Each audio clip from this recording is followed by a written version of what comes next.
السلام علیکم ورحمۃ اللہ وبرکاتہ۔ علامہ ابوالفداء عماد الدین ابن کثیر کی تاریخ پر مشہور کتاب البدایہ والنہایہ مستند ترین تاریخی کتاب مانی جاتی ہے۔ اس کا اردو ترجمہ تاریخ ابن کثیر کے نام سے کیا گیا ہے۔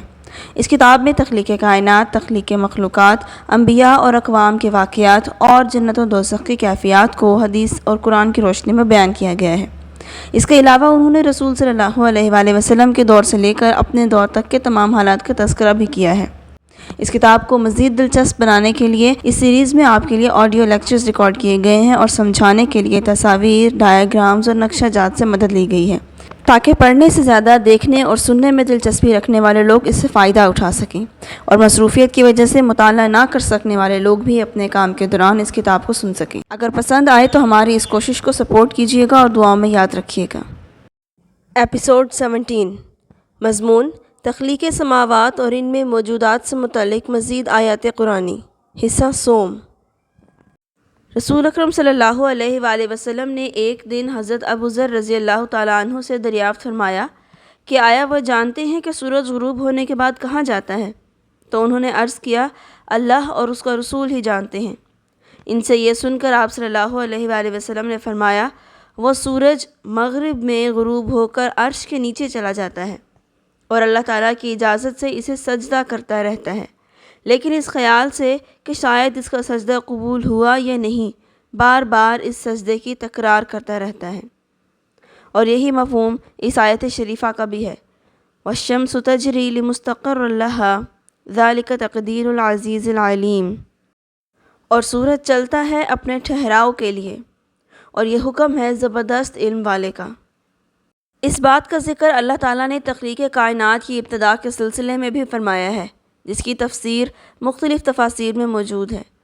نیز اس کا ذکر حدیث توحید میں بھی آیا ہے، جس کو عامش نے روایت کیا ہے اور اسے مسلم نے عنوان ایمان کے تحت ذکر کیا ہے۔ چنانچہ جن لوگوں نے گردش افلاک کے بارے میں کچھ اور کہا ہے وہ قطعی مدلل نہیں ہے۔ سورج کا مشرق سے اذن باری تعالیٰ کے بعد مشرق سے طلوع ہو کر مغرب میں غروب ہونا، جسے ہم دیکھتے ہیں، اور اس کا تحت العرش سجدہ کرنا، جسے ہم نہیں دیکھتے، وہ بھی بعید از قیاس نہیں ہو سکتا، کیونکہ سورج کا نصف النہار تک پہنچ کر مغرب کی طرف جھکتے ہوئے عرش کے نیچے سجدہ ریز ہو جانا اور اپنی گردش کی یومیہ تکمیل کے لیے اذن باری تعالیٰ کا منتظر رہنا اور پھر اس کا جاری رکھنا، جسے ہم شام تک دیکھتے ہیں، اور رات کے اوقات میں اس کا اپنی گردش جاری رکھنا، جسے ہم نہیں دیکھ سکتے، وہ سب قرآن و حدیث سے ثابت ہے۔ جب نظام کائنات کے بارے میں جو ہماری نگاہوں کے سامنے ہے، متعدد آیات قرآنی اور احادیث نبوی صلی اللہ علیہ وآلہ وسلم کی روح سے یہ بات پایۂ ثبوت کو پہنچ چکی ہے کہ یہ سب کچھ دست قدرت میں ہے اور اللہ تعالیٰ کے احکام کے تحت چل رہا ہے، تو اس امر سے عقلاً بھی کسی طرح انکار نہیں کیا جا سکتا کہ جب قرب قیامت سورج اپنے حسب معمول یومیہ گردش کو رات تک مکمل کر کے دوبارہ مشرق سے طلوع کرے گا تو اسے تادیر یہ اجازت نہ ملے گی، اور جب اجازت ملے گی تو اس حکم کے ساتھ کہ اب وہ مشرق سے طلوع ہونے کے بجائے اپنے مغربی مستقر سے طلوع ہوگا، اور جب سورج خلاف معمول مغرب سے طلوع ہوگا تو اہل دنیا جو اللہ تعالیٰ کے وجود اور اس کی قدرت کاملہ کے منکر ہوں گے، خدا تعالیٰ اور اس کی قدرت پر ایمان لانے کا دعویٰ کریں گے، لیکن اس وقت ان کا یہ دعویٰ اور ان کے سابقہ اعمال کی توبہ اللہ تعالیٰ کے نزدیک قابل قبول نہیں ہوگی۔ سورج کی گردش اور اس کا مشرق و مغرب میں بالترتیب طلوع و غروب ہمارے سامنے ہے، اور امیہ بن صامت نے اپنے مندرجہ بالا اشعار میں اسی حد تک کی بات کی ہے، جسے ہم نے اپنی کتاب تفسیر میں تفصیل سے بیان کیا ہے۔ یہی بات اللہ تعالیٰ نے آیت شریفہ هو الذي جعل الليل والنهار خلفة لمن أراد أن يذكر أو أراد شكورا، اس میں بھی ارشاد فرمائی ہے، یعنی رات اور دن یکے بعد دیگرے اس کے حکم کے تحت آتے جاتے رہتے ہیں، لیکن ایک حد تک پہنچ کر اس کے حکم کے تحت یہ سلسلہ منقطع ہو جائے گا، یعنی دنیا اپنے اختتام کو پہنچ جائے گی۔ یہی بات حضرت صلی اللہ علیہ وآلہ وسلم نے بھی ارشاد فرمائی ہے۔ آپ صلی اللہ علیہ وآلہ وسلم نے فرمایا، اذ اقبل اللیل من ها هنا وادبر النهار من ها هنا فقد افطر الصائم، یعنی رات اور دن یکے بعد دیگرے آتے جاتے رہتے ہیں، اور دن کو جب آفتاب غروب ہو جاتا ہے تو روزہ دار روزہ افطار کرنے رکھتے ہیں۔ اس لیے محققین کے لیے لازم ہے کہ سورج کی گردش کے بارے میں ان بدیہی حقائق سے تجاوز نہ کریں۔ یہ جو راتیں اور دن نظام قدرت کے تحت بالترتیب اول ربیع سے آخر ربیع تک اور اول خریف سے آخر خریف تک گھٹتے بڑھتے رہتے ہیں اور پھر اعتدال پر آ جاتے ہیں، یہ سب اللہ تعالیٰ کے حکم سے اپنے بندوں کی ضروریات اور ان کی سہولت کے لیے ہوتا رہتا ہے۔ صحیح مسلم اور صحیح بخاری میں سفیان بن عیینہ کی زبانی زہری، سعید بن مسیب اور ابو ہریرہ کے حوالے سے مروی ہے کہ حضرت صلی اللہ علیہ وآلہ وسلم نے فرمایا کہ اللہ تعالیٰ فرماتا ہے کہ ابن آدم اپنی سوجھ بوجھ کے لحاظ سے زمانے کو برا بھلا کہتا رہتا ہے، حالانکہ زمانوں کا رد و بدل یعنی رات کو دن میں اور دن کو رات میں تبدیل کرنا میرے قبضہ قدرت میں ہے اور یہ میرے ہی حکم سے ہوتا ہے۔ بعض روایات میں یہ الفاظ ہیں انا الدہر اقلب اللیلہ و نہارہ، یعنی میں خود زمانہ یعنی دہر ہوں اور میں خود ہی رات کو دن میں اور دن کو رات میں بدلتا رہتا ہوں۔ امام شافعی، ابی عبید القاسم بن سلام وغیرہ کہتے ہیں کہ اس قول خداوندی میں انا الدہر سے مراد ہے فاعل دہر، جس کے حکم سے زمانے بدلتے رہتے ہیں، لہٰذا جو انسان دہر یا زمانے کو برا کہتا ہے وہ گویا اس کے فاعل کو برا کہتا ہے، ورنہ دہر یا زمانہ تو مخلوق ہے جو کسی طرح خالق کی حیثیت اختیار نہیں کر سکتا۔ راتوں اور دنوں کے تغیر اور مہینوں اور سالوں کا جو حساب ہم ان کے لحاظ سے لگاتے ہیں، اس کے سلسلے میں ذرا ان آیات پر غور کیجیے جن میں ان کی وضاحت موجود ہے۔ قل اللہم مالک الملک، تو کہہ اے اللہ بادشاہی کے مالک، تؤتی الملک من تشاء، تو جسے چاہتا ہے سلطنت دیتا ہے، وتنزع الملک ممن تشاء، اور جس سے چاہتا ہے سلطنت چھین لیتا ہے، وتعز من تشاء، اور جسے چاہتا ہے عزت دیتا ہے، وتذل من تشاء، اور جسے چاہتا ہے ذلیل کرتا ہے، بیدک الخیر، سب خیر تیرے ہاتھ میں ہے، انک علی کل شیء قدیر، بے شک تو ہر چیز پر قادر ہے، تولج اللیل فی النہار وتولج النہار فی اللیل، تو رات کو دن میں داخل کرتا ہے اور دن کو رات میں داخل کرتا ہے، وتخرج الحی من المیت وتخرج المیت من الحی،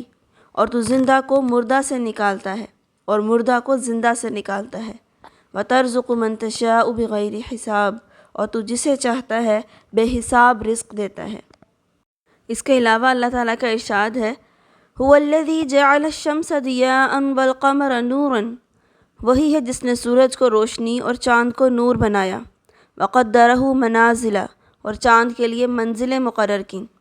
لتعلموا عدد السنین والحساب، تاکہ تم سالوں کی گنتی اور حساب جان لو، ما خلق اللہ ذلک الا بالحق، اللہ نے یہ سب حق کے ساتھ پیدا فرمایا ہے،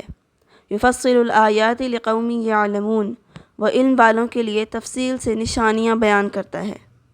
ان فی اختلاف اللیل والنہار وما خلق اللہ فی السماوات والارض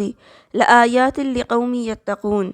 بے شک رات اور دن کی تبدیلی میں اور جو کچھ اللہ نے آسمانوں اور زمین میں پیدا کیا، ان میں ڈرنے والوں کے لیے نشانیاں ہیں۔ سورہ یونس آیت نمبر 5 اور 6۔ ان آیات میں پہلی آیت شریفہ سے صاف ظاہر ہے کہ کائنات کی ہر شے اللہ تعالیٰ کے قبضہ قدرت میں ہے، جسے جو چاہے بخش دے اور جسے چاہے لے لے، وہی عزت دینے والا ہے اور وہی جسے چاہے ذلت سے ہمکنار کر دے، روز و شب کا تغیر و تبدل اسی کے دست قدرت میں ہے اور وہ ہر شے پر قادر ہے، مردہ سے زندہ اور زندہ سے مردہ کر دینا اسی کے دست قدرت میں ہے اور وہ جسے چاہے بے حساب رزق عطا فرما دے۔ جبکہ دوسری آیت شریفہ سے یہ صاف پتہ چلتا ہے کہ اللہ تعالیٰ ہی نے سورج کو ضیاء اور چاند کو نور بخشا ہے اور اسی کے منازل مقرر فرما دیے ہیں تاکہ اس کے بندے یعنی ہم انسان ان کے ذریعے اپنے سنین یعنی برسوں کا حساب رکھ سکیں۔ نیز یہ اس نے جو کچھ پیدا کیا ہے یعنی ہر چیز کی تخلیق میں اس کی قدرت کے ساتھ اس کی حکمت کاملہ شامل ہے۔ اس نے اپنی یہ نشانیاں انسانوں کے سمجھانے کے لیے بنائی ہیں اور دن اور رات کا اختلاف بھی ان کے سامنے اس لیے رکھا ہے تاکہ وہ تقوی اختیار کر سکیں۔ سورج اور چاند کے لیے اس نے جو بالترتیب الفاظ ضیاء اور نور استعمال فرمائے ہیں، ان کا راز یہ ہے کہ اس نے سورج کو شعاعیں بخشی ہیں جن سے چاند اکتساب نور کرتا ہے اور ہر مہینے کے آغاز میں ہلال کی شکل میں نمودار ہو کر 15ویں رات تک بڑھتا رہتا ہے، جس کے بعد آخر ماہ تک گھٹتے گھٹتے آخری روز غائب ہو جاتا ہے اور اگلے مہینے کی پہلی تاریخ سے قبل کی شب میں دوبارہ ہلالی شکل اختیار کر لیتا ہے۔ چاند کا یہ گھٹنا اور بڑھنا اس کی صورت سے قربت اور دوری کو ظاہر کرتا ہے، اور یہ بات اب ہم سب جان گئے ہیں کہ سورج کے طلوع اور غروب سے رات اور دن کے علاوہ مہینوں اور برسوں کا حساب رکھنا آسان ہے، خصوصاً چاند کے نمودار ہونے اور اس کے آسمان سے غائب ہو جانے سے بالترتیب ہر مہینے کی ابتدا اور انتہا معلوم ہوتی ہے،